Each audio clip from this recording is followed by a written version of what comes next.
نقطة الضوء في الفريق. نتابع هذه الصور، هي مباشرة من الملعب الذي أقيمت عليه المباراة.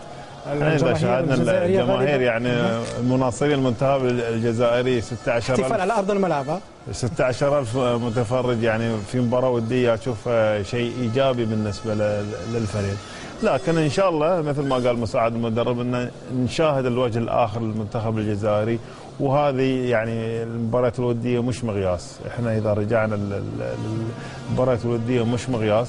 نتمنى أن نشاهد المنتخب الجزائري بالوجه الآخر في مباراة كأس العالم إن شاء الله. طيب نذكر فقط نحن نتابع هذه الصور المباشرة من ألمانيا، من فورت الألمانية في مقاطعة نورنبرغ، حيث المنتخب الجزائري انهى قبل قليل مباراة الودية مع شقيقه الإماراتي، وانتهت بفوز الجزائريين بهدف دون مقابل سجله كريم زياني في الدقيقة 51 من ركلة جزاء. الجماهير إذن ما زالت تحتفل. مسؤولية كبيرة عند اللاعبين عند مشاهدة هذه الجماهير في الجزائر، في الدول العربية، خصوصا في الجزائر بعد الاستقبال الرائع إثر تأهل الفريق وإثر كأس الأمم الأفريقية. مسؤولية كبيرة وضخمة جدا على الجهاز الفني وكذلك على اللاعبين.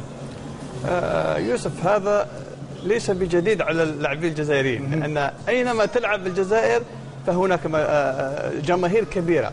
بس للتذكير، لو نتذكر مباراة الجزائر مع فرنسا اللي تلعبت في ستاد دو فرانس بباريس، فكنا نفكر أن نلعب في الجزائر مش في فرنسا.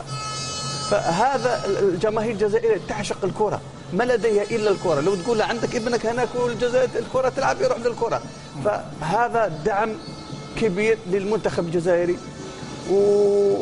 واتمنى ان الجماهير تتنقل بقوه الى جنوب افريقيا، وان شاء الله نشوف هذا العدد موجود هناك لاعطاء هذا الدعم كذلك، ان الاهم هو هناك في جنوب افريقيا وليس في اخر الاخبار تتحدث عن 3000 مناصر جزائري يحلوا بالفعل بجنوب افريقيا، بالاضافه الى المقيمين الجزائريين الموجودين هناك، وبالتالي فان العدد قد يصل الى الالاف والالاف في مواجهات المنتخب امام منتخبات كبيره للغايه. ولكن لا ننسى بان المنتخب الجزائري على كل حال وصل على استحقاق للنهائيات امام منتخب عربي اخر كبير، المنتخب المصري الذي هو حامل البطوله الافريقيه، وبالتالي فانه ممثل من بين السته لافريقيا اولا ثم للعرب في النهائيات العالميه.